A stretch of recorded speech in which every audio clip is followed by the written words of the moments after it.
본문 느헤미야 4장입니다. 느헤미야 4장.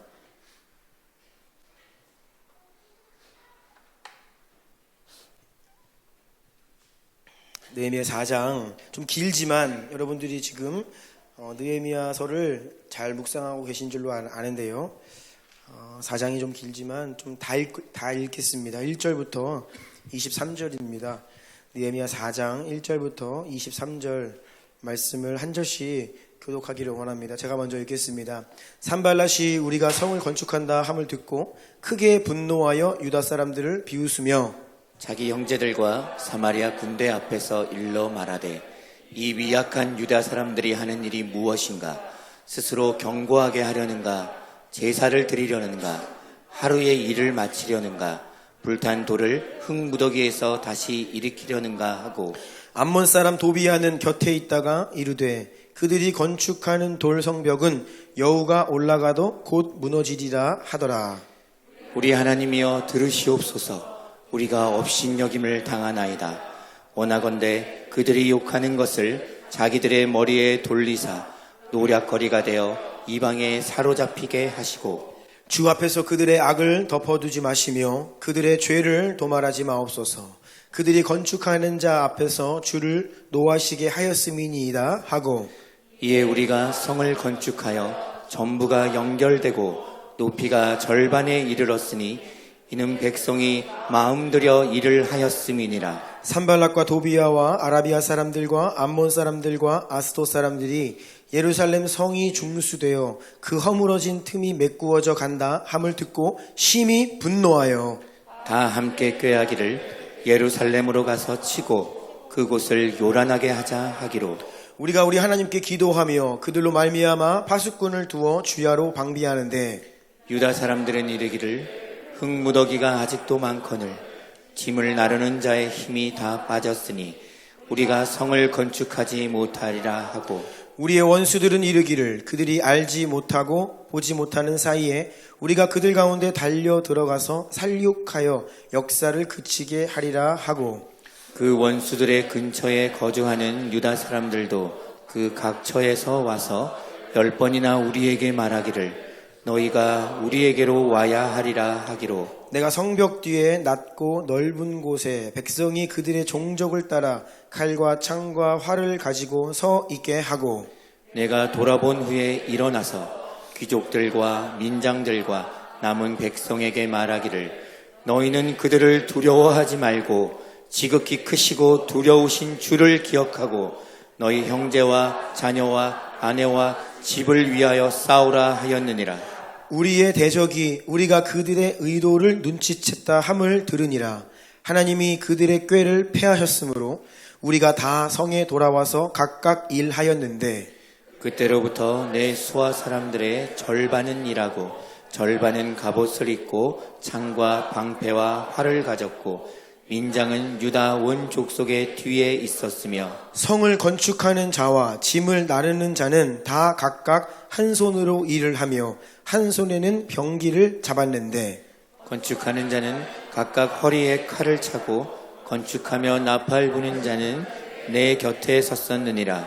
내가 귀족들과 민장들과 남은 백성에게 이르기를 이 공사는 크고 넓음으로 우리가 성에서 떨어져 거리가 먼즉 너희는 어디서든지 나팔 소리를 듣거든 그리로 모여서 우리에게로 나아오라. 우리 하나님이 우리를 위하여 싸우시리라 하였느니라. 우리가 이같이 공사하는데 무리의 절반은 동틀 때부터 별이 나기까지 창을 잡았으며 그때 내가 또 백성에게 말하기를 사람마다 그 종자와 함께 예루살렘 안에서 잘지니 밤에는 우리를 위하여 파수하겠고 낮에는 일하리라 하고 함께 읽겠습니다. 나나 내 형제들이나 종자들이나 나를 따라 파수하는 사람들이나 우리가 다 우리의 옷을 벗지 아니하였으며 물을 기르러 갈 때에도 각각 병기를 잡았느니라. 아멘. 아멘. 아멘.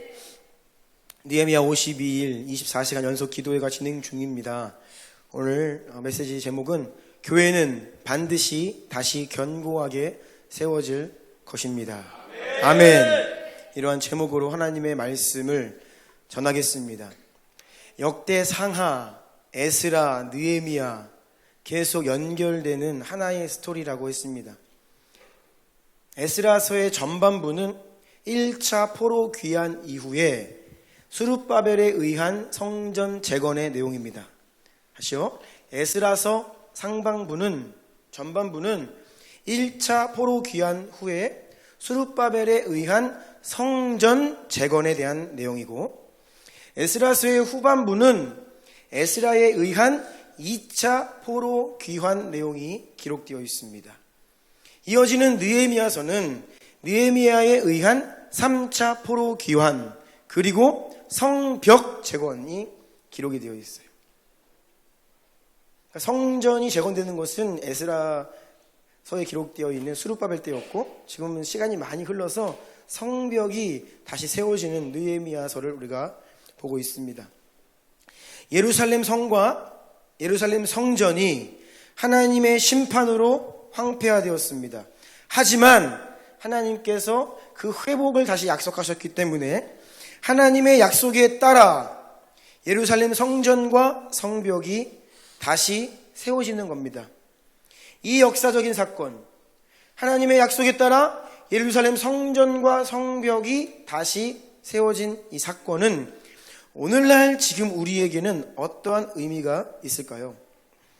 2020년을 살아가는 우리에게 그것이 어떤 의미가 있느냐라는 것입니다.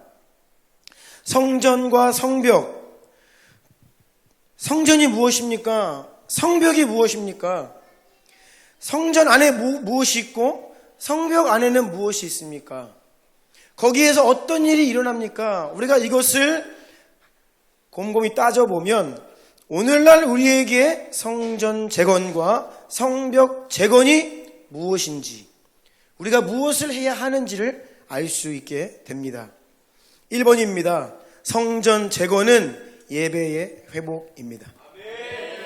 성전은 무엇을 하는 곳입니까? 구약시대에 하나님의 백성들이 하나님께 나아가 하나님께 제사를 드리던 구별된 공간이었습니다.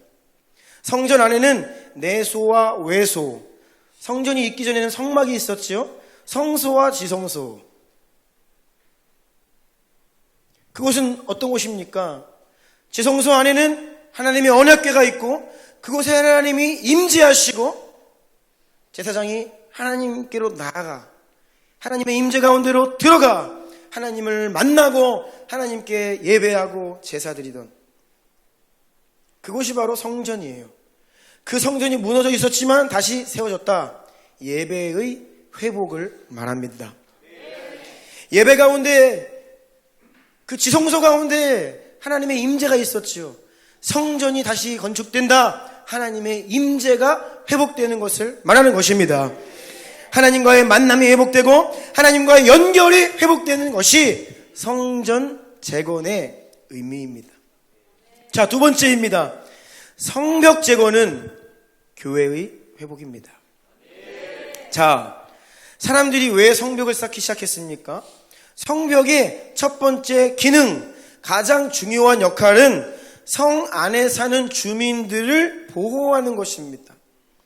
외부의 적들이 자꾸 침략해 오는 거예요. 빼앗아가는 겁니다. 그래서 성을 쌓아서 문을 걸어 잠그고 필요할 때에만 문을 열어서 드나들게 하고 적들이 못 들어오게, 그래서 성 안에 사는 주민들이 보호받도록 하는 것, 이것이 성벽이죠.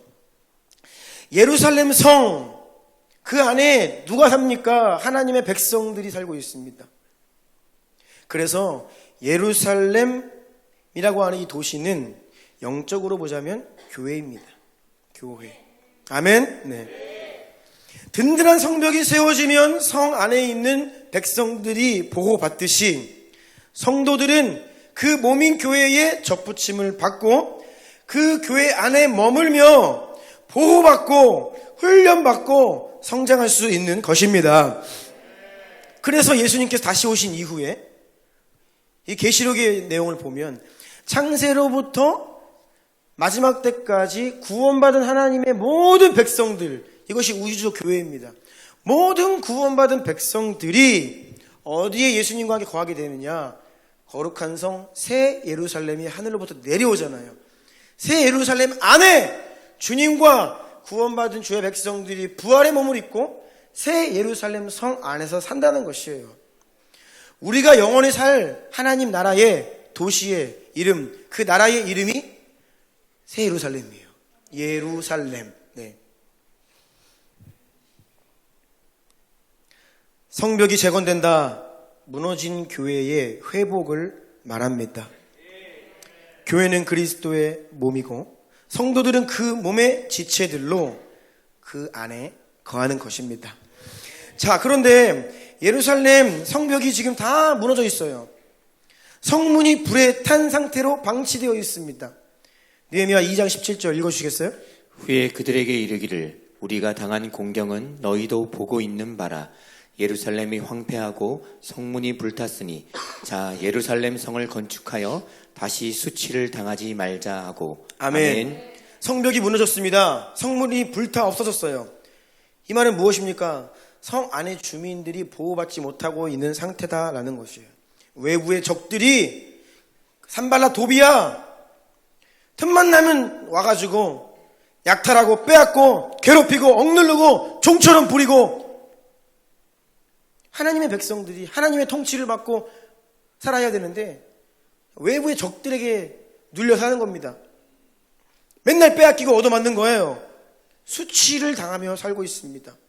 저는 지금 읽은 이 느헤미야 2장 17절 말씀이 마치 느헤미야가 우리에게 이렇게 외치고 있는 것 같아요. 한국교회의 현실과 곤경이 보이지 않습니까? 더 이상 원수들에게 당하지 말고 빼앗기지 말고 얻어맞지 말고 한국교회를 든든히 다시 세워 다시는 수치를 당하지 맙시다. 아멘. 네. 큰 산본입니다. 내가 쌓은 성별의 벽돌이 있어야 합니다. 자, 이제 느헤미야가 비전을 선포합니다.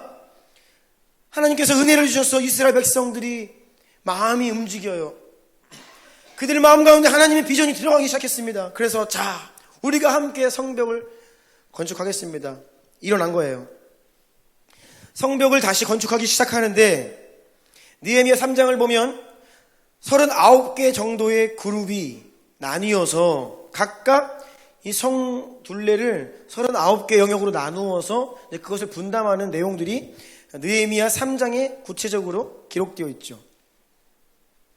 예루살렘에 살던 사람들이 있습니다. 당시에 여러분 이제 느헤미야 뒤로 가보면 알겠지만 예루살렘 성에 사람이 많이 안 살아요. 왜요? 황폐화되고 맨날 당하고 빼앗겨서 영광스러웠던 위대했던 한때 흥왕했던 다윗성이라 불렸던 그 성이 지금 주민들이 안 살아요. 그리고 그 성에서 사람들이 살려고 하지 않아요. 왜요? 제반 시설들이 다 황폐화되어 있어서 예루살렘 성에 사는 것이 어려운 때였어요. 그래서 뒤에 가면 느헤미야가 사람들을 강제로 당신네들은 이곳에 와서 이주해서 사세요. 살아야 됩니다. 이제 막 정착을 시키는 겁니다. 당시에 예루살렘 주민들이 얼마 없어요. 그래서 성벽을 재건하는데 예루살렘 주민들만으로는 안 되는 겁니다. 그래서 외부로부터 수많은 지파와 가문별로 느헤미야가 사람들을 불러 모읍니다. 그래서 너네 가문은, 너네 지파는 이 부분을 담당하고 다 할당을 시켜줘요. 자, 느헤미야 3장 23절, 28절, 29절 읽어주세요. 그 다음은 베냐민과 핫숲이 자기 집 맞은편 부분을 중수하였고, 그 다음은 아나나의 손자 마세의 아들 아사랴가 자기 집에서 가까운 부분을 중수하였고, 마문 위로부터는 제사장들이 각각 자기 집과 마주 대한 부분을 중수하였고, 그 다음은 임멜의 아들 사독이 자기 집과 마주 대한 부분을 중수하였고, 그 다음은 동문지기 스가냐의 아들 스마야가 중수하였고. 아멘. 아멘. 이 내용들은 예루살렘에 거주하던 주민들이 받은 역할을 말합니다. 예루살렘의 주민들은 자기 집 앞에 있는 성벽을 재건하는 책임이 주어졌어요. 우리 집 근처, 내가 속한 나의 바운더리, 내 영역은 우리 집이, 우리 가문이 커버해야 한다. 이제 그 말들이 이렇게 기록이 되어 있는 것입니다. 그리고 이제 이 3장의 내용을 이제 구체적으로 보면 다 이제 가문별로 이름이 등장하고 또 지역별로도 모여서 옵니다. 그리고 3장 8절 보면 그 다음은 금장색 할헤야의 아들 우시 등이 중수하였고 그 다음은 향품 장사 하나냐 등이 중수하되 그들이 예루살렘의 넓은 성벽까지 하였고. 이게 무엇이냐? 당시 이스라엘의 노동자, 같은 일을 하는 사람들, 또 비즈니스 그룹들, 같은 영역의 비즈니스 종사자들이 길드가 있었어요.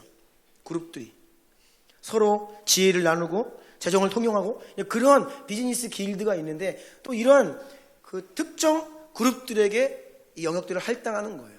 그래서 이 예루살렘 성벽이 재건되는 과정을 보면 다양한 그룹들에게 이 일을 맡깁니다. 네 집 앞은 네가 하세요. 아니면 또 여기에 이런 직업을 가진 분들 일로 오세요. 여러분들은 이거 하세요. 어느 가문, 어느 지역분들 다 이게 할당을 해서 각기 자신에게 맡겨진 분량을 감당해 나아가며 예루살렘 성벽이 다시 세워지기 시작했다라는 것입니다. 지난 주 중에 말씀드렸듯이, 그런데 문제는 이 성벽을 보면 난코스가 있습니다.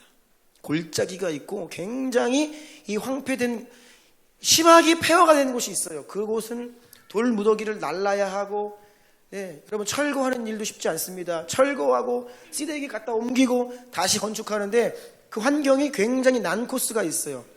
각각이 분량이 달라요.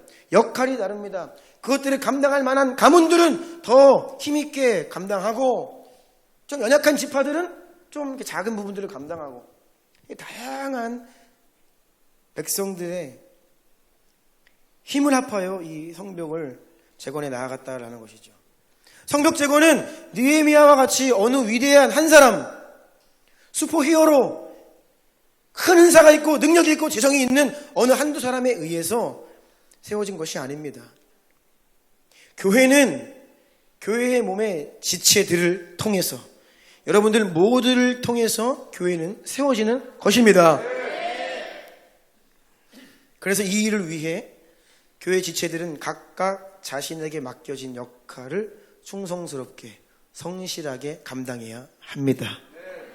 작은 부분이 맡겨져 있으면 작은 부분일지라도 충성스럽게, 나에게 많은 것을 맡겨주셨으면 주님께 은혜를 구하며 그 일들을 감당해 내야 하는 것입니다. 그러면 교회는 든든히 세워져 가고, 동시에 여러분 한 사람 한 사람이 그 몸의 공동체에 더 접붙임되어 교회가 되어 가는 것입니다. 그런데 내가 쌓은 것이 없고 단순히 내가 성벽 안에 머물며 보호받고 도움받고 은혜받기만을 원한다. 그러면 은혜는 받을 수 있습니다. 때로 그 성벽 안에 머물며 보호는 받을 수 있지요. 하지만 그 성에 대한 애정이 없게 됩니다. 진정으로 그 성의 주민이라기보다는 나그네와 같은 신분으로 그 성 안에 머물게 돼요. 무슨 일이 생기면 여기만 성인가? 다른 성으로 이주하자. 이렇게 돼버리는 것입니다. 이런 관점에서 오늘날의 교회를 바라보십시오. 이전의 세대들, 한국교회가 가난했던 시절에 하지만 주님 은혜 주셔서 힘있게 부흥하고 성장했던 시절을 생각해 보십시오. 이전 세대들, 우리 신앙의 어머니 아버지들은, 할머니 할아버지들은 미우나 고우나 내 교회에 뼈를 묻었습니다. 내 교회에 뼈를 묻었어요.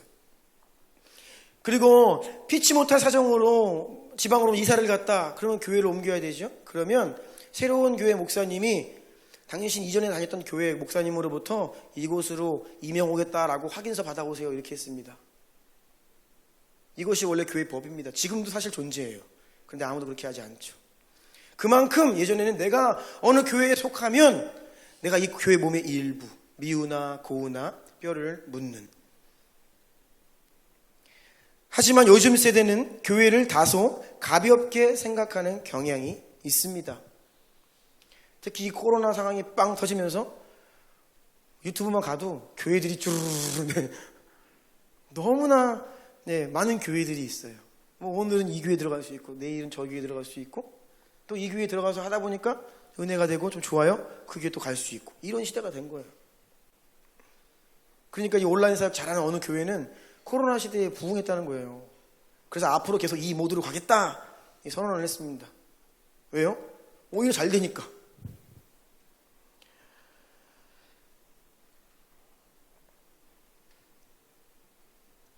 한국교회의 부흥은 자기 자신을 주님께 바쳐 교회를 세웠던 성도들을 통해 성령께서 역사하신 것입니다. 나 자신을 주님의 몸된 교회를 위해 드리고 섬기는 성도, 그러면 나 자신과 교회를 동일시하게 돼요. 하지만 요즘 젊은 세대들, 우리의 세대, 저도 이런 세대에 속합니다. 이런 경험이 흔치 않아요. 이미 우리 모태신앙들 생각해 보십시오. 그냥 태어나서 자라는데 이미 교회가 서 있었어요. 이미 교회가 땅이 있고 건물이 있고 교회가 든든히 세워져 있는 교회에서 태어나서 그냥 자랐어요. 이전 세대의 헌신을 받은 거죠. 은혜의 수혜자들이었습니다. 부모님, 할아버지, 할머니들의 피나는 헌신 위에서 우리가 그냥 그 교회에서 자란 것입니다. 이미 세워진 성벽이 있습니다. 내가 거기 내 벽돌이 안 들어가 있어요. 누구에게요? 젊은 세대들에게는, 모태신앙들에게는.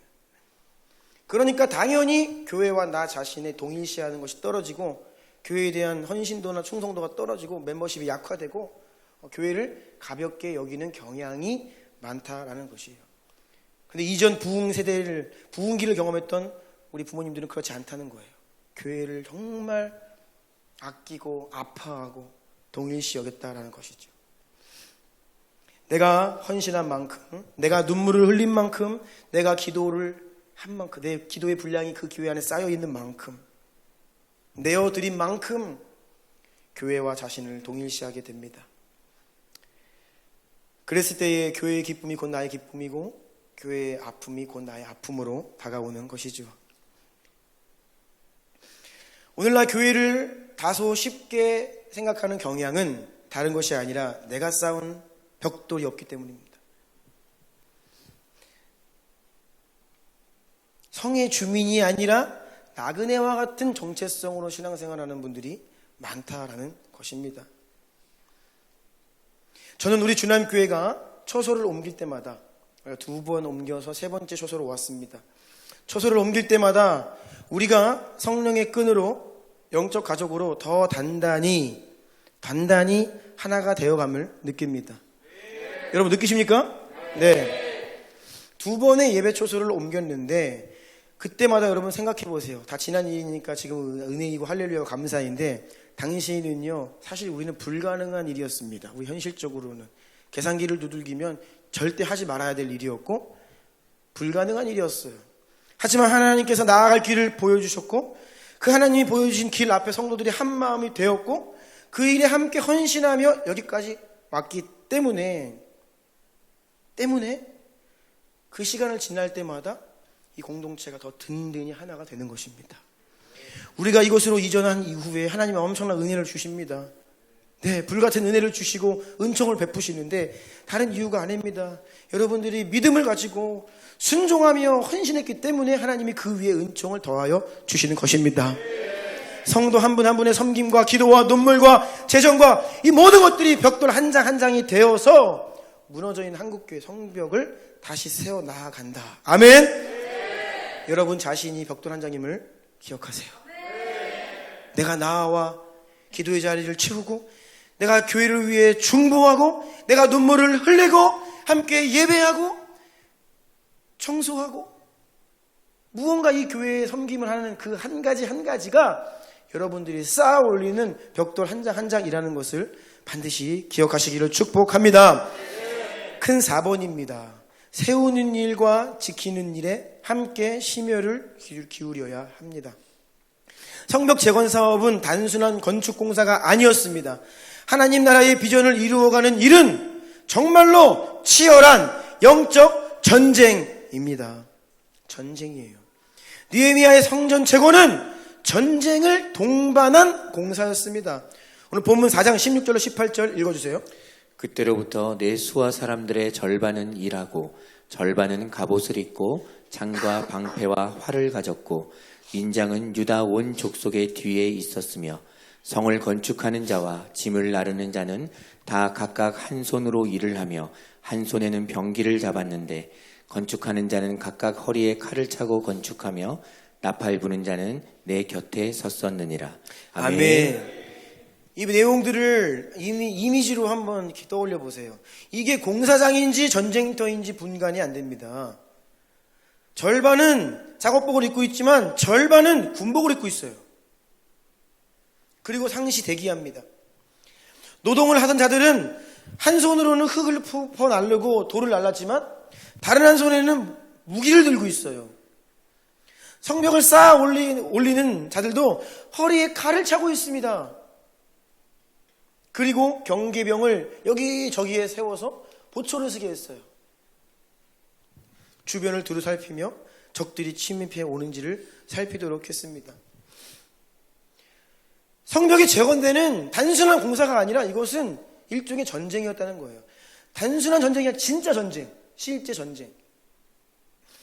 우리가 교회를 다시 든든히 세워 나아갈 때 열심히 성벽을 건축하는 일, 세워가는 일만 해서는 안 되고 원수의 공격으로부터 나 자신과 우리 가정과 이 교회를 철저하게 방어하면서 우리를 지키면서 대비태세를 갖추면서 영적인 긴장을 놓지 않으면서 성벽을 쌓아가야만 합니다. 왜입니까? 원수가 갑자기 기습해 들어오기 때문이에요. 잘 방어하지 못하면 수고해서 오랜 시간 동안에 쌓아 올렸는데 한순간에 다시 무너져 내릴 수 있어요. 원수가 공격하면 공든탑이 무너진다. 네, 무너져요.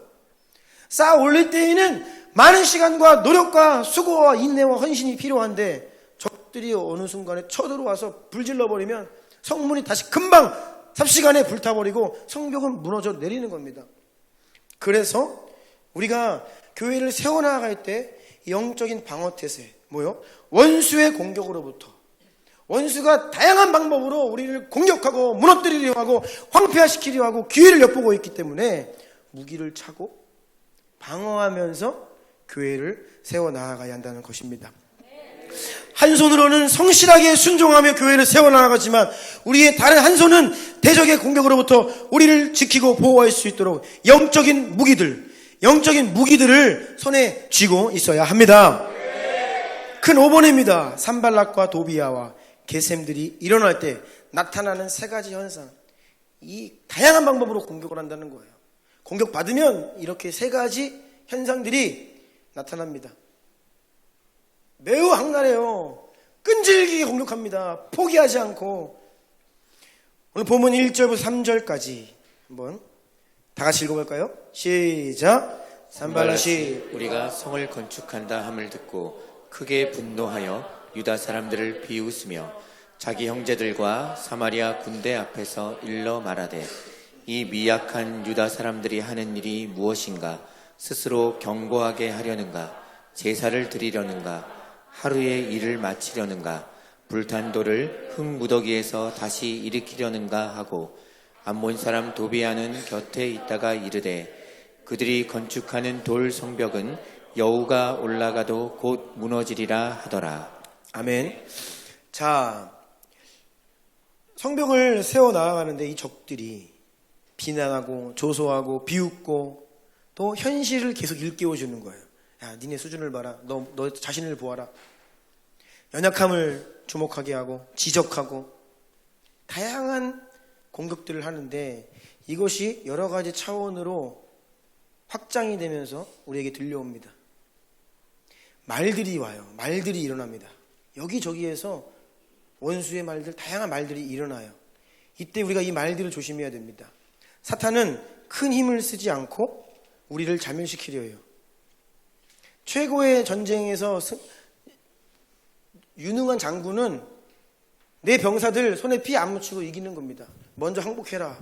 엄포를 놓고 위협하고 전쟁이 시작되면 너네 다 죽는다. 그러니까 순순히 그냥 항복해. 그러면 목숨 하나 살려줄게. 그래서 전쟁 벌이지 않고 굴복시키는 게 사탄이 하는 일이에요. 그래서 계속 말로, 거짓말로 공격들을 해댑니다. 이 부분에서 사탄은 큰 성공을 거두고 있습니다. 실제로는 쳐들어오지도 않았어요. 실제로는 큰 문제가 아닙니다. 뭐 그렇게 막 무슨 문제가 있는 것이 실체가 아닙니다. 그런데 거짓말을 해서 소문을 내고 위협하고 그러면서 스스로 두려움 가운데 무너지도록 이렇게 이제 전략을 쓰는데, 이 큰 5번의 가로 1번입니다. 어떤 공격을 받으면 어떤 말들이 들어오냐. 우리 스스로에게서 육신적인 말들이 들려오게 됩니다. 이것은 내부적으로, 공동체 내부적으로 또 내면에서부터 들려오는 목소리들이에요. 느헤미야 4장 10절 다 같이 읽겠습니다. 시작. 유다 사람들은 이르기를 흙무더기가 아직도 많거늘 짐을 나르는 자의 힘이 다 빠졌으니 우리가 성을 건축하지 못하리라 하고. 어떤 말들을 하냐면, 맨 처음에는 원수가 조롱하고 비판하고 비아냥거리고 막 그랬는데 이제는 이게 번져버려요. 누구에게? 유다 사람들에게. 성벽을 건축하고 있는 하나님 백성들 스스로에게서 이러한 말들이 들려지기 시작합니다. 야, 우리에게 맡겨진 일이 너무나 방대하다, 버겁다, 이거 할 수 있을까? 못할 것 같아, 불가능한 일이야, 그만해야 될 것 같아. 여러분, 불과 몇 장 앞으로 가보십시오. 얼마나 힘차게 느헤미야가 비전을 선포할 때에 우리가 그 일을 하겠습니다, 함께 힘을 모아 그 일을 감당하겠습니다, 일어났어요. 처음 시작할 때 그 이스라엘 백성들이 스스로의 형편을 몰랐을까요? 다 알았습니다. 그리고 이 성벽을 재건하는 일이 쉽다라고 생각했을까요? 아니요. 고된 노동이고 어려움일 거라고 예상했을 거예요. 그리고 주변에 있는 원수들이 가만두지 않을 것이다 라는 것도 예상했을 것입니다. 그럼에도 불구하고 막상 공격을 실제적으로 받기 시작하고 원수가 우리의 귀에, 우리의 마음 가운데 거짓말하고 참소하고 비아냥대기 시작을 하면 그때부터 영적인 기대감이 사그라들고 혼적인 사고, 육적인 생각들이 올라옵니다. 그러면서 어떤 현상이 벌어져요? 하나님의 말을 듣고 따라야 되는데 세상에서 들려오는 말, 원수가 나에게 하는 말, 그 말을 귀 기울여 듣고 따라가려 한다는 것이죠. 여러분, 참 무서운 게, 우리가 어떤 말을 많이 듣잖아요? 그러면 그 말이 곧 나의 정체성이 되어버려요. 사실 나는 그런 사람이 아니에요. 그런데 누가 자꾸 내 옆에서 너는 이런 사람이야, 이런 사람이야 계속 얘기하잖아요. 반복해서 들으면 나도 모르게 그것이 나의 정체성이 돼요. 우리의 자녀들은 많이 들은 말을 하게 됩니다. 왜요? 많이 들은 것이 그들의 마음 가운데 자리 잡기 때문에. 제가 제 언어 습관을 우리 아들의 말을 통해서 회개합니다.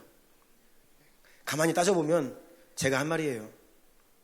내가 혼내지만 사실 추적해보면 그게 제 입에서 나온 말이라고요. 그 말을 듣고 들으면서 자기도 모르게 그런 말을 하게 되는 거예요. 원수가 그래서 자꾸 속삭이는 겁니다. 하나님께서 선과 악을 알게 하는 나무 열매를 먹지 말라, 먹으면 정녕 죽으리라, 반드시 죽으리라 말씀하셨어요. 그런데 뱀이 와서 뭐라고 그럽니까? 아니다, 그것을 먹으면 눈이 밝아지고 지혜롭게 된다. 그 말을 딱 듣고 나니까 갑자기 좋아 보이는 거예요. 그 안에 우리의 영원한 생명을 빼앗아가는 치명적인 독이, 바이러스가 들어있음에도 불구하고 눈에는 좋아 보여요. 왜요? 원수의 그 말을 들으니까. 그럼에도 불구하고 하나님 말씀을 기억하고 순종하며 따라야 되는데 어떻게 해요? 원수가 한 말, 그때부터 내 안에 올라왔던 하나님의 사고가 아닌, 영적인 생각이 아닌 내 육신적인 생각들을 따라 행동하기 시작한다는 거예요. 이것이 원수가 우리에게 조롱하고 비난하는 이유입니다. 이거를 의도하는 거예요. 여러분, 우리가 왜 말씀을 반복해서 들어야 되느냐? 우리는 너무나 많은 세상의 말들을 듣고 살아요. 원하든 원치 않든 계속해서 우리의 귀에 들려옵니다. 주변 사람들이 이야기해주고, 미디어가 이야기하고, 스마트폰 열면 그냥 계속 이야기해줘요. 그래서 우리가 시간을 결단하고 주 앞에 나와 반복해서 듣고 또 듣고 말씀을 펴서 읽고 해야만 반복해서 들려오는 세상의 영향력에서 우리가 영적인 생각으로 전환할 수 있다는 것이죠. 아멘.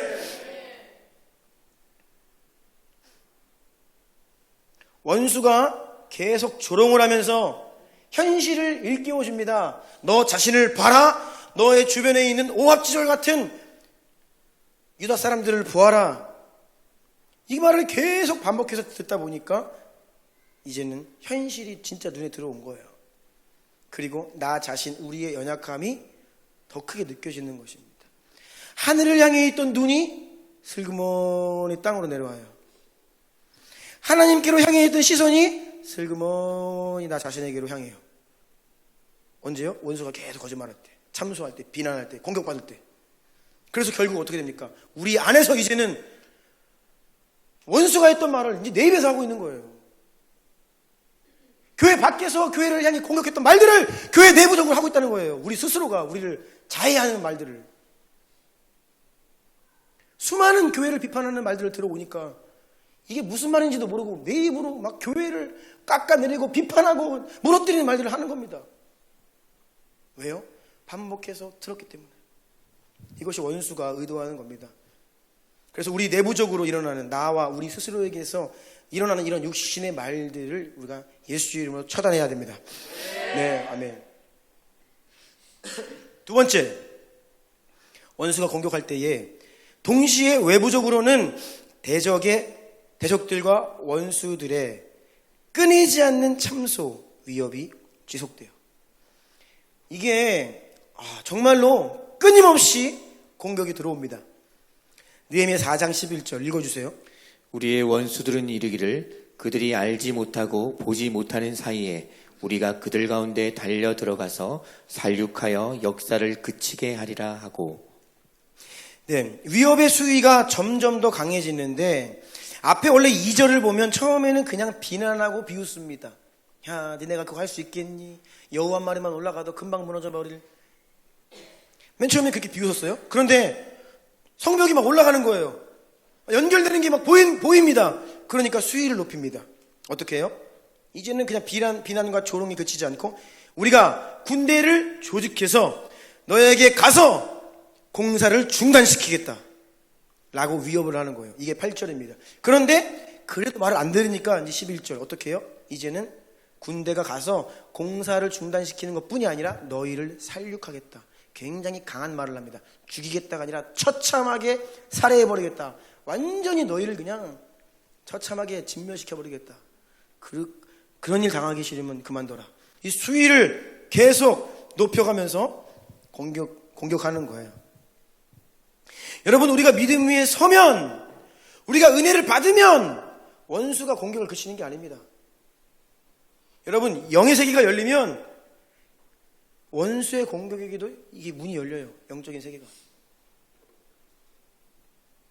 어린아이와 같은 그리스도인은 어린아이의 수준의 공격을 받습니다. 절대 사탄은요, 시간 낭비, 에너지 낭비하지 않습니다. 아이들에게 아주 고급 전략을 쓰지 않아요. 그 수준의 적당한 공격으로 마무리하지요.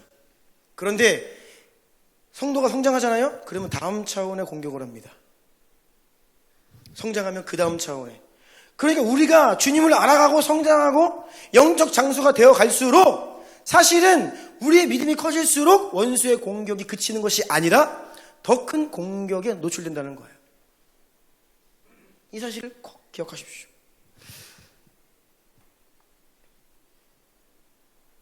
왜 내가 은혜 받고 내가 오늘 이렇게 기도하고 내가 이렇게 결단하고 집에 갔는데 똑같은 공격이 들어와. 또 부모님이 또 그런 말들을 또 나한테 막 해. 직장에 갔는데 내가 그렇게 기도하고 돌파하고 왔는데 바뀐 게 아무것도 없어요. 오히려 막 더 거센 비난이 들어오고 공격이 들어와요. 왜 이러지? 하나님 안 계시나? 하나님 내 기도 안 들으셨나? 그게 아니라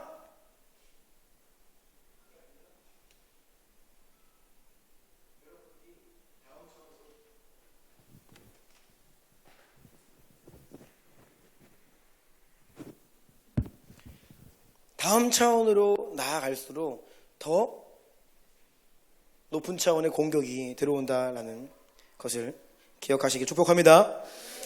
세 번째입니다. 원수의 공격을 받을 때 주변 사람들의 인간적인 말들이 들려옵니다. 본문 12절 제가 읽어드립니다. 그 원수들의 근처에 거주하는 유다 사람들도 그 각처에서 와서 10번이나 우리에게 말하기를 너희가 우리에게로 와야 하리라 하기로. 자, 이것은 성벽 재건 작업을 하고 있는 유다 사람들이 아니라 그 성벽 재건 사업을 동참하고 있는 유다 사람들의 친척, 가족, 이웃 주민들 주변에서 들려오는 말들이에요. 어떤 말들이에요? 보세요. 우리에게로 와라. 이게 무슨 의미입니까? 너무 간단하게 기록이 되어서 잘 이해 안 될 수 있는데 제가 좀 풀어드리겠습니다. 두 가지 의미가 있습니다. 왜?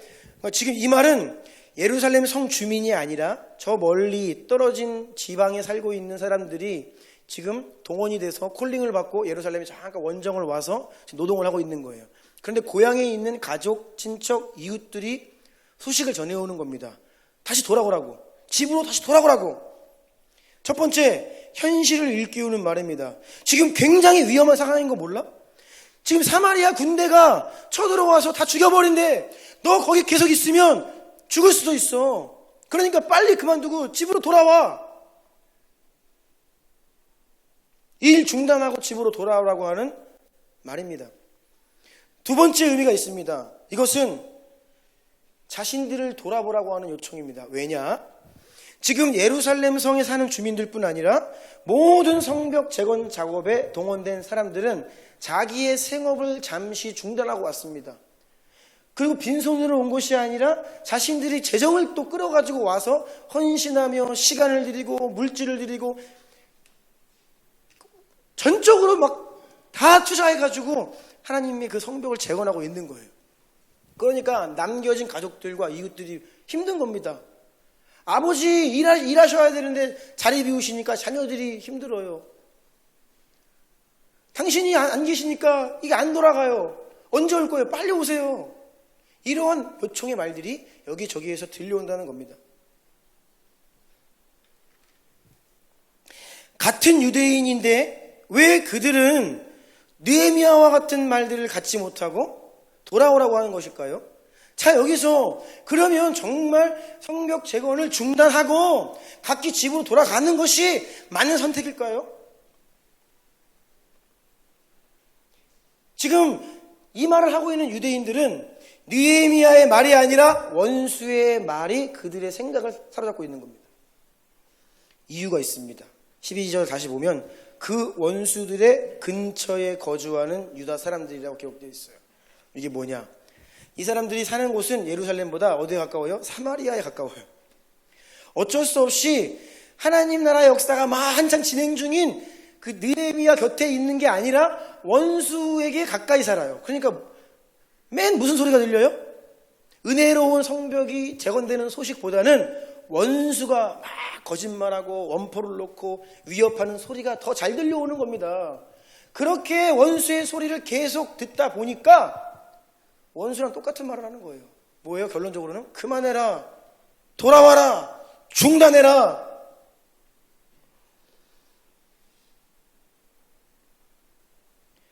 원수의 공격에 자주 노출될수록, 원수의 말에게 내 마음을 내어줄수록, 내 귀를 세상의 말에 내어줄수록 우리는 영향을 그만큼 더 많이 받게 돼 있어요. 여러분 기억하십시오. 자, 지금 세 가지 나타나는 현상들을 이야기했습니다. 산발락과 도비아와 게셈이 공격할 때 이 세 가지 말들이 우리 내부적으로 적들에게서 또 우리 주변 사람들로부터 계속해서 들려오는 거예요. 다차원적으로 막 우리를 공격해 옵니다. 정신을 못 차립니다. 이런 말 들리고 나도 좀 그렇게 생각했는데 환경 상황도 안 좋고 또 옆에서도 그렇게 이야기하고 아닌가 봐, 그만하자. 이것이 원수가 노리는 목표이죠. 자, 그런데 여러분 한번 꼼꼼히 살펴봅시다. 이 세 가지 말들, 우리 내부적으로 올라오는 말들, 원수가 우리를 향한 조롱들, 우리의 가족들이 우리에게 하는 말들 한번 들어보세요. 꼼꼼히 따져보세요. 틀린 말이 없습니다. 그게 맞는 말이에요. 그게 현실입니다. 네, 맞아요. 그게 현실이고 그게 팩트입니다.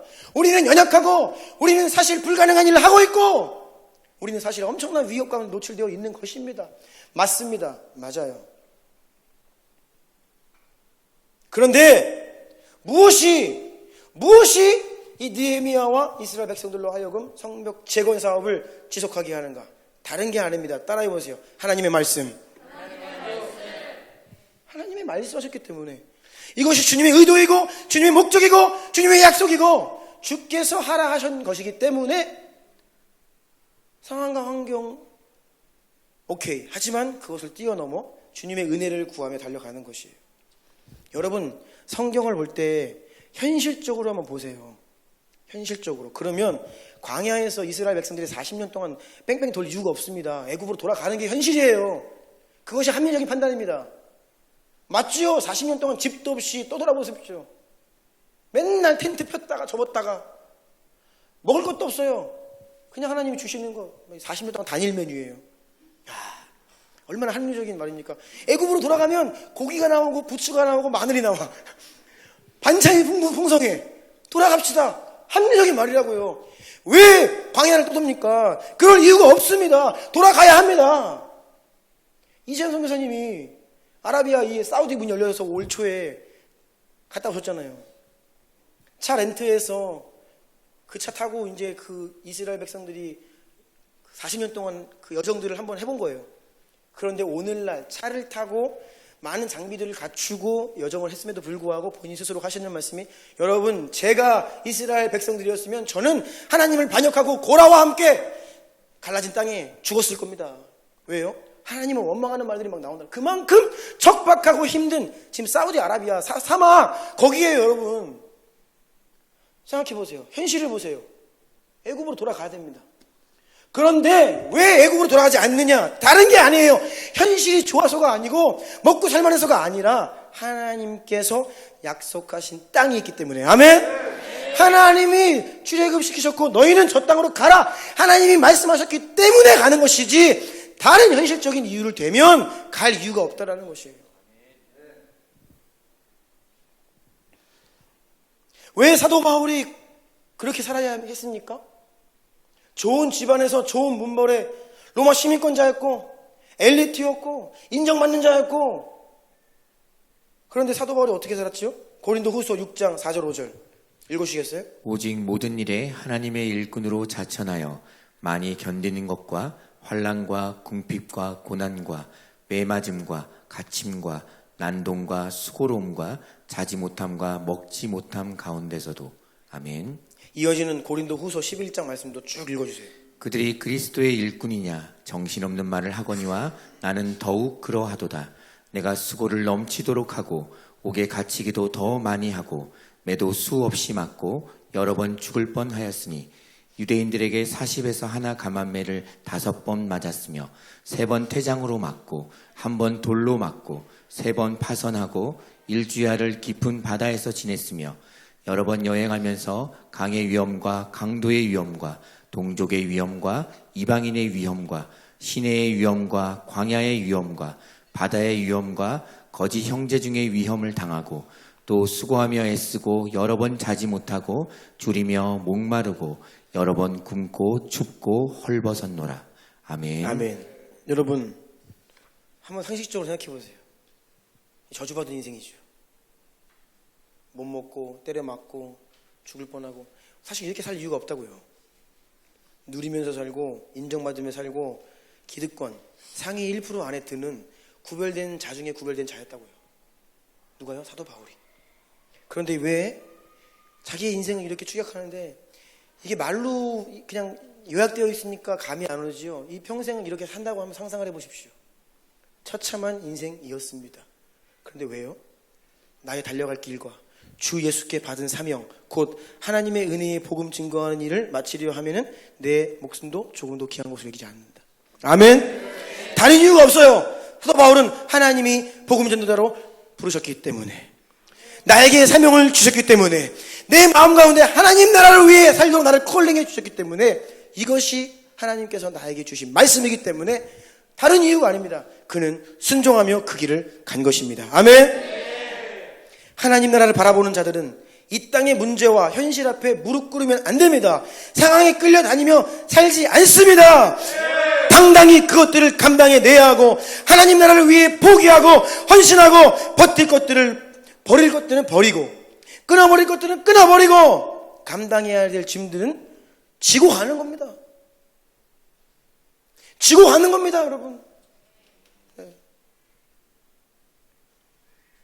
우리가 결단한다고 짐들이 가벼워지는 게 아니에요. 지고 가는 거예요. 그런데 내 힘으로 할 수 없기 때문에 주께서 힘을 도와줘서 함께 멍에를 메어 주시잖아요. 아멘. 네.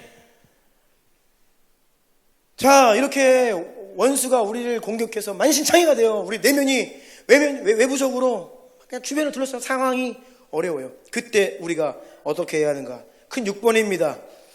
한번 같이 읽어볼까요? 시작. 원수를 향해 꾸짖고 대적하고 선포하십시오. 아멘. 이것을 실제적으로 해야 됩니다. 네. 오늘 본문 4장 4절 5절 읽어주세요. 우리 하나님이여 들으시옵소서. 우리가 업신여김을 당하나이다. 원하건대 그들이 욕하는 것을 자기들의 머리에 돌리사 노략거리가 되어 이방에 사로잡히게 하시고 주 앞에서 그들의 악을 덮어두지 마시며 그들의 죄를 도말하지 마옵소서. 그들이 건축하는 자 앞에서 주를 노하시게 하였음이니이다 하고. 아멘. 아멘. 어떻게 합니까? 먼저는 하나님께 나아가는 거예요. 기도합니다. 이 모든 상황, 원수가 어떻게 나를 공격하고 있는지, 내가 어떤 어려움 속에 있고 내 내면에 이런 어려움이 있고 주님, 제 감정과 생각 가운데 이런 공격을 받아 제가 지금 이렇습니다. 믿음이 흔들리려 합니다. 주여, 주께 나와 이 상황들을 주님께 말씀을 드려야 돼요. 다 낱낱이 도와주십시오, 주님. 원수가 지금 나를 어떻게 공격하는지를 주님께 다 말씀드리는 거예요. 그리고 우리를 향한 원수의 모든 공격으로부터 주여 우리를 보호하소서. 그리고 이 기도가 중요합니다. 우리를 향한 원수의 공격은 다 원수의 머리에게로 돌아갈지어다. 아멘. 이 기도가 말씀에 근거한 기도입니다. 이 기도가 사탄이 머리를 쓸 때의 하나님의 지혜로 항상 그 사탄을 망하게 하시는 방법이에요. 뭐요? 나를 망하게 하려고 원수가 공격해요. 내가 공격받는 거 알지요? 그러면 주님께 말씀드려요. 주여, 날 향한 원수의 공격으로부터 날 보호하시고 그 공격이 오히려 원수를 무너뜨리게 하옵소서. 이 사실을 알고 깨닫고 선포하고 꾸짖으며 나아가야 합니다. 지난주에 말씀드렸죠. 원수가 자꾸 우리의 연약함과 과거를 리멤버 시키면 어떻게 하라고요? 원수의 정체성, 원수의 운명을 리마인드 시켜줘라. 그러니까 이게 원수의 운명이에요. 네 지금 나 그렇게 건드리면 니만 고생이다. 너 좀 지옥불에서 좀 덜 뜨거운 데 가려면 그만 공격해라. 왜요? 전략들을 너무 많이 쓰고 머리 쓰면요 더 그냥 아랫목으로 들어가는 거예요. 그걸 일깨워줘야 돼요.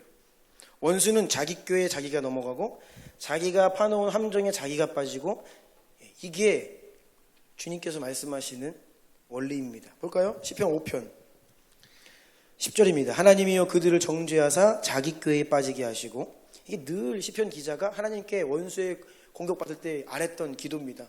자기 꾀에 빠지게 하시고 그 많은 허물로 말미암아 그들을 쫓아내소서. 그들이 주를 배역함이니이다. 자기 꾀에 빠지게 하소서.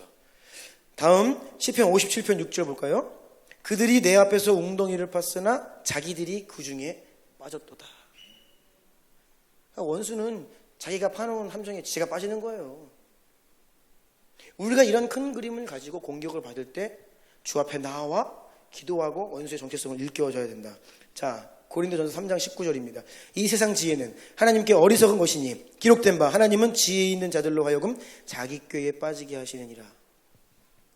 여러분, 우리가 하나님의 지혜를 힘입어야죠. 내가 내 꾀 부리면 내 꾀에 빠져버려요. 하나님은 내가 지혜 있다라고 하시는 사이 그 지혜를 폐하십니다. 그리고 미련한 자들, 나는 아무것도 없어요, 못해요, 주님께만 의지할게요, 주님 힘주세요, 그런 사람들을 통해, 연약한 자들을 통해 위대한 일을 행하신다고요. 아멘. 그래서 여러분, 사탄은 자기 꾀에 빠져 스스로 패망합니다. 아멘. 이 하이라이트가 십자가예요. 십자가. 어떻게 했어요? 예수님 죽이려고 그랬잖아요. 지가 왕으로 타려고 여기서. 왕으로 태어나신 그 왕, 죽이면 내가 왕으로 탄다. 그래서 그냥 온 힘을 다해가지고 십자가에 매달았는데 거기에 자기 머리가 집합했죠. 자기 꾀에 자기가 빠지는 거예요. 그런데 그것은 지금 동일해요. 여러분들을 향한 원수의 꾀, 공격, 참소, 비난, 이 모든 것들이 결국 어떻게 해요? 하나님께서 원수에게로 대갚아 주신다는 겁니다. 아멘. 이 믿음을 가지고 내가 공격을 당할 때에 주께 기도하고 보호를 요청하고 원수를 향해 단호하고 힘있게 선포하며 꾸짖고 대적하며 나아가는 여러분들 되시길 축복합니다. 아멘. 큰 7번입니다. 우리가 두려워해야 할 대상은 오직 하나님이십니다. 아멘. 4장 14절 다 같이 읽겠습니다. 시작. 내가 돌아본 후에 일어나서 귀족들과 민장들과 남은 백성에게 말하기를 너희는 그들을 두려워하지 말고 지극히 크시고 두려우신 주를 기억하고 너희 형제와 자녀와 아내와 집을 위하여 싸우라 하였느니라. 아멘. 아멘. 여러분, 우리가 무엇 때문에 두려워합니까? 때로 여러분의 마음이 막 조급하고 두렵고 떨릴 때 무엇 때문에 그렇지요? 내가 지금 처한 상황 때문에 그렇습니까? 어떤 사람이 무섭습니까? 무엇이죠? 내 미래가 무섭습니까? 무엇을 두려워하고 있냐고요? 우리가 두려워해야 할 대상은 오직 여호와 하나님. 예, 아멘. 세상을 두려워하지 마세요. 사람을 두려워하지 마세요. 여러분의 미래를 두려워하지 마세요. 나 이렇게 살다가 내 미래 어떻게 되는 거 아니야? 나 어떻게 하지? 앞날, 내년. 아니요. 하나님만을 두려워해야 합니다. 제 아내의 사촌동생 중에 해병대에 나온 친구가 있습니다. 해병대. 내가 이제 좀 몇 년, 한 5, 6년 지난 것 같은데 그 친구가 해병대에서 한창 군기가 딱 들었을 때 휴가를 나왔어요. 그때 명절이었습니다. 모였어요. 군기가 바짝 들어가지고 허리 각이 그냥 와. 근데 제가 이제 물어봤습니다. 백령도에서 이제 근무를 했는데 당시에 서해에 이제 긴장이 있고 제가 전쟁 영화를 보면 총알이 막 날라오잖아요. 그 앞에 딱 가는 순간 거의 죽음이에요. 그냥 죽는 겁니다. 죽는데 군인들이 막 돌고 앞으로 나가는 거예요. 그래서 내가 물어봤죠. 총알이 빗발친다. 북한군이 총알이 빗발치는데 나갈 수 있냐? 나 같으면 무서워서 숨어 있을 것 같아. 죽은 척 할 것 같아. 그랬어요. 그랬더니 하는 말이 제가 예상치 못한 말이 단호하게 지체함 없이 딱 돌아오는데 뭐라 그러냐면 저는 북한군보다 제 상관이 더 무섭습니다. 와, 나가라 그러는데 안 나가면 자기는 죽는데 시키는 대로 해야 된대요. 해병대 군기가 와, 그래서 내가 너 진짜 군인이다. 제가 감동받았잖아요. 죽는 것보다 나가라 그러는데 안 나가면 뒤에서 시퍼렇게 너 죽을래? 나가! 그만큼 군기가 들어있는 거예요. 그래서 우리나라 군대가 아직 죽지 않았구나. 그러니까 여러분 원수가 때로는 두렵지요. 그런데 더 무서운 게 누구예요? 뒤에 있는 내 상관. 말 안 들으면 죽어요. 그때 그냥 내 안에 계시가 딱 오는 거예요. 맞아. 우리는 막 빗발치는 총알이 무섭고 나 죽을까 두려운데 사실은 우리가 주님을 두려워해야 되죠. 네. 사람은 두려워하면서 주님 두려운 줄 몰라서 아무도 없는 데서 그냥 하나님 두려운 줄 모르고 꼼수 부리고 육신의 일들을 하고 원수 앞에서는 벌벌 떠는데 주님 두려운 줄은 모르고 하나님을 두려워하시길 축복합니다. 이제 끝나갑니다. 큰 8번. 오늘 번호가 좀 길어요. 큰 8번. 왜냐하면 이게 다 여러분 때문이에요. 주중에 했어야 되는데 제가 설교를 준비해서 하려고 그러면 자꾸 감동받았다고 메시지를 나누셔. 그래서 제가 거의 못해가지고 박현수 목사한테 한마디 들었잖아요. 왜 설교를 나만 하고 있냐. 너희들은 왜 안 하냐. 같이 설교하기로 해놓고선. 그래서 제가 죄송합니다 목사님. 사과를 드렸는데. 자, 8번. 우리는 교회와 연결되어 있어야 원수의 공격을 이겨낼 수 있습니다. 아멘. 본문 19절 20절 다 같이 읽겠습니다. 시작. 내가 귀족들과 민장들과 남은 백성에게 이르기를 이 공사는 크고 넓음으로 우리가 성에서 떨어져 거리가 먼즉 너희는 어디서든지 나팔 소리를 듣거든 그리로 모여서 우리에게로 나아오라. 우리 하나님이 우리를 위하여 싸우시리라 하였느니라. 아멘. 위기 때에 각자의 할 일들을 하고 감당하고 있지만 원수가 쳐들어오는 위기 상황이 발생하면 나팔을 부는 사람이 있어요. 나팔을 딱 부는 겁니다. 그러면 그 소리를 듣는 이스라엘 백성들 어떻게 해요? 모여야 됩니다. 한 자리에 모여야 돼요. 전쟁은 함께 치러야지 흩어져 있으면 죽는 겁니다. 그래서 모여라. 나팔 소리. 그런데 여러분, 이 나팔 소리가 들린다. 이게 공동체와 연결되어 있다는 뜻이에요. 잘 기억하시고, 나팔 소리. 나팔을 불 때에 그것을 듣고 반응할 수 있는 영향권 안에 머물러 있어야지, 내가 너무 멀리 떨어져 있거나 내가 무감각하고 귀가 어두워서 나팔 소리가 막 울려 퍼지는데 내가 못 들어요? 그러면 교회와의 연결이, 공동체와 연결이 끊어져 있는 것입니다. 그러면 이 위기에 처하고 원수의 공격을 이겨낼 수 없는 거예요. 교회는 위기의 상황에서 시대적인 상황 가운데 나팔을 부는 선지자적 역할을 감당해야만 합니다. 그리고 영혼들이 패망의 길로 가고 있다면 그 영혼에게 나팔을 불어서 그렇게 살면 죽습니다. 안 됩니다. 깨어나고 돌아오세요라고 나팔을 불어주는 것이 교회와 사역자들의 역할이에요. 그리고 공동체 멤버십들, 성도님들은 그 나팔 소리를 분명하게 들으셔야 됩니다. 들으셔야 돼요. 이것이 안 들리는 사람들이 있어요. 귀를 막으면 안 들리고 너무 멀리 떨어지면 안 들립니다. 공동체의 영향력 밖에 있어요. 그러면 보호받지 못하고 위기의 때에 함께 힘을 모으지 못한다는 것을 기억하시기를 축복합니다. 마지막입니다. 큰 9번. 우리는 전쟁터 한복판에 서 있는 그리스도의 군사입니다. 오늘 본문 16절부터 18절 읽어주세요. 그때로부터 내 수하 사람들의 절반은 일하고 절반은 갑옷을 입고 창과 방패와 활을 가졌고 성을 건축하는 자와 짐을 나르는 자는 다 각각 한 손으로 일을 하며 한 손에는 병기를 잡았는데 건축하는 자는 각각 허리에 칼을 차고 건축하며 나팔 부는 자는 내 곁에 섰었느니라. 아멘. 이어지는 21절과 23절 다 같이 읽겠습니다. 시작. 우리가 이같이 공사하는데 우리의 절반은 동틀 때부터 별이 나기까지 창을 잡았으며 그때 내가 또 백성에게 말하기를 사람마다 그 종자와 함께 예루살렘 안에서 잘지니 밤에는 우리를 위하여 파수하겠고 낮에는 일하리라 하고 나나 내 형제들이나 종자들이나 나를 따라 파수하는 사람들이나 우리가 다 우리의 옷을 벗지 아니하였으며 물을 기르러 갈 때에도 각각 병기를 잡았느니라. 아멘. 이 말씀들을 보십시오. 성벽을 건축하고 있는 백성들이 사실은 군인들이에요. 군인들.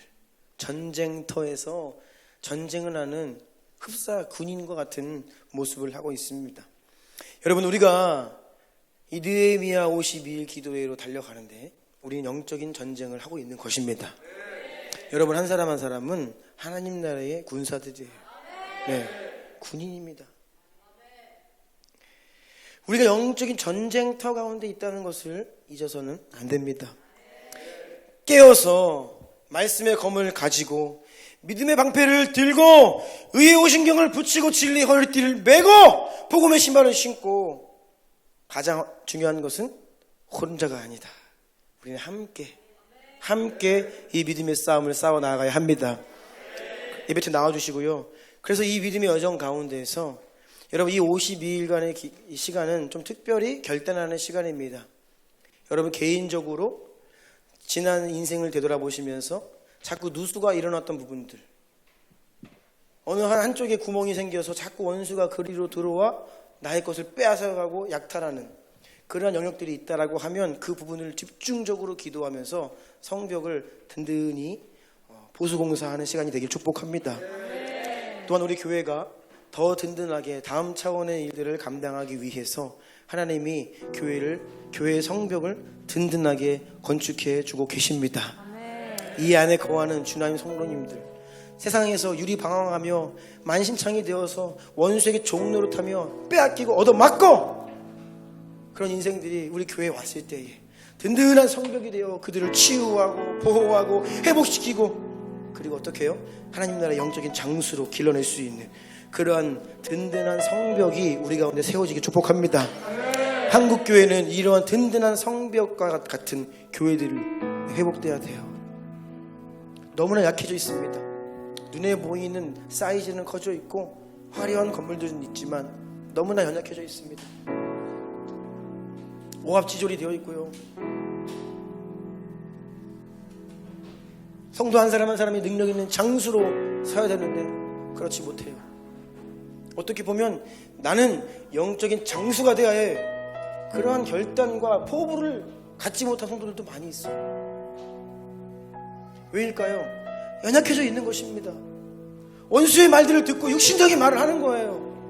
교회가 육신적인 말을 하는 성도님들 눈치 보고 있고, 이렇게 하면 교인들이 이렇게 얘기하고 저렇게 반응하니까 이거 하면 안 돼, 저거 하면 안 돼. 이게 지금 사역자들 세계에서 일어나는 일들이라고.